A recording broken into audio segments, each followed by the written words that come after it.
अपने दो करीबी मित्रों प्रेसिडेंट कोस्टा और प्रेसिडेंट फोन डेर लायन का इस अभूतपूर्व भारत यात्रा में स्वागत करते हुए मुझे बहुत खुशी हो रही है।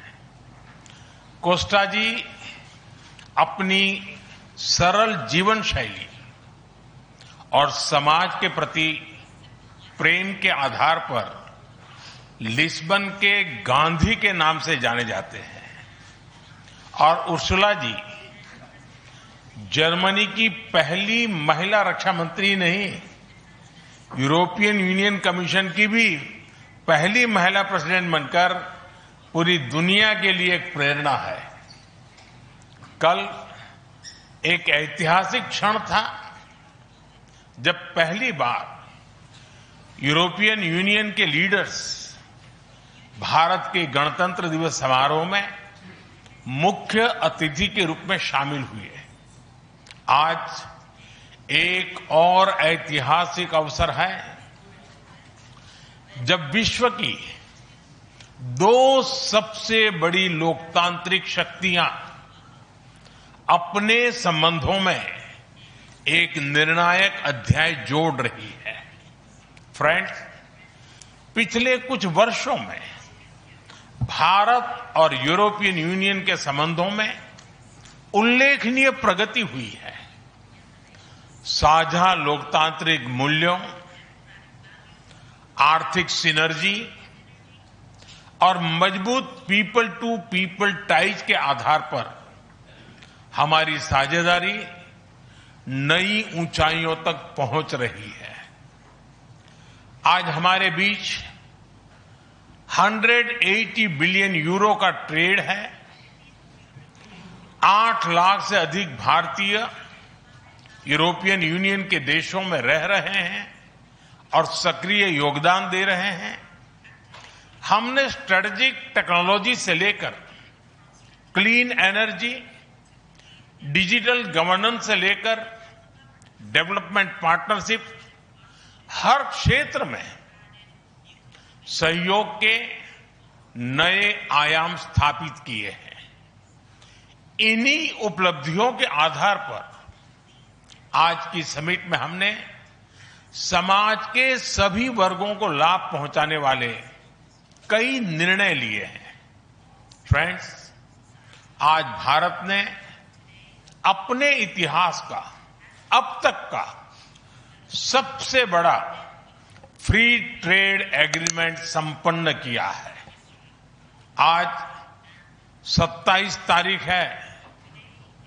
ये सुखद संयोग है कि आज ही के दिन यूरोपियन यूनियन के 27 देशों के साथ भारत ये एफटीए कर रहा है। यह एक ऐतिहासिक समझौता हमारे किसानों, हमारे छोटे उद्योगों, इसके यूरोपियन मार्केट तक पहुंच आसान बनाएगा, मैन्युफैक्चरिंग में नए अवसर पैदा करेगा और हमारे सर्विसेज सेक्टर के बीच सहयोग को और प्रबल करेगा।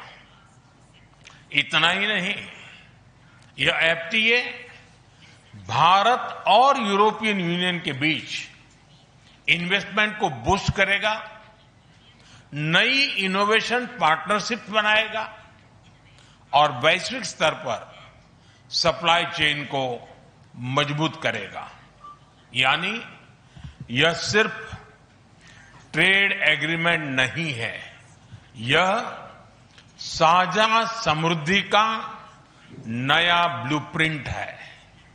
फ्रेंड्स, इस महत्वाकांक्षी एफटीए के साथ साथ हम मोबिलिटी के लिए भी एक नया फ्रेमवर्क बना रहे हैं।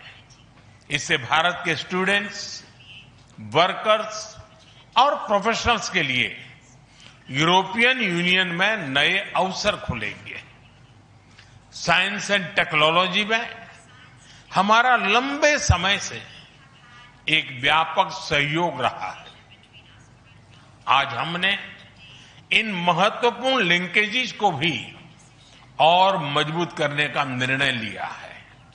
फ्रेंड्स, रक्षा और सुरक्षा सहयोग किसी भी स्ट्रेटेजिक पार्टनरशिप की नींव होती है और आज हम इसे सिक्योरिटी एंड डिफेंस पार्टनरशिप के जरिए औपचारिक रूप दे रहे हैं।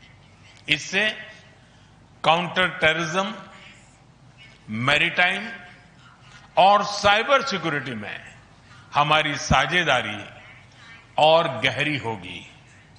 यह रूल्स बेस्ड इंटरनेशनल ऑर्डर के प्रति हमारी साझा प्रतिबद्धता को भी बल देगा। इंडो पैसिफिक क्षेत्र में हमारे सहयोग का दायरा और बढ़ेगा और इसके साथ हमारी डिफेंस कंपनियां को डेवलपमेंट और को प्रोडक्शन के नए अवसर साकार करेगी।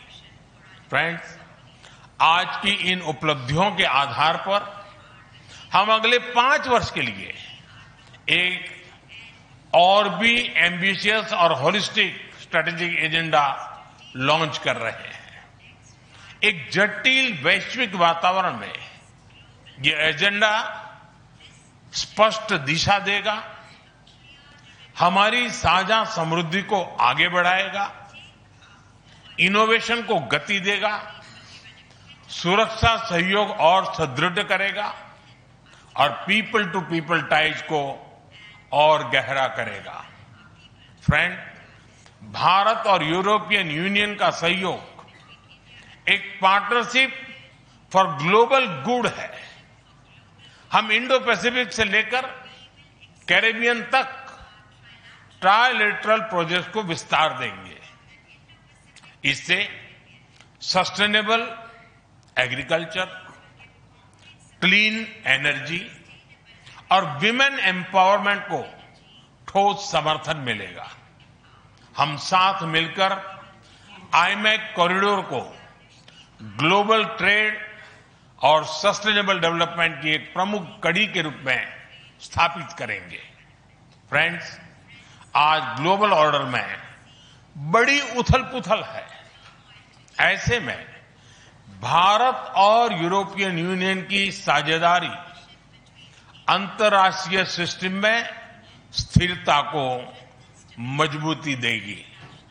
इस संदर्भ में आज हमने यूक्रेन, पश्चिमी एशिया, इंडो पैसिफिक सहित कई वैश्विक मुद्दों पर विस्तार से चर्चा की।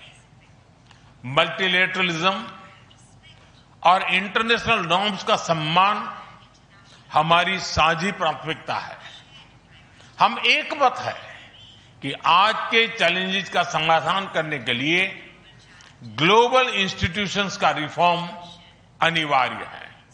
फ्रेंड्स, राष्ट्रों के संबंधों में कभी कभी ऐसा क्षण आता है जब इतिहास स्वयं कहता है, यहीं से दिशा बदली, यहीं से एक नया युग शुरू हुआ। भारत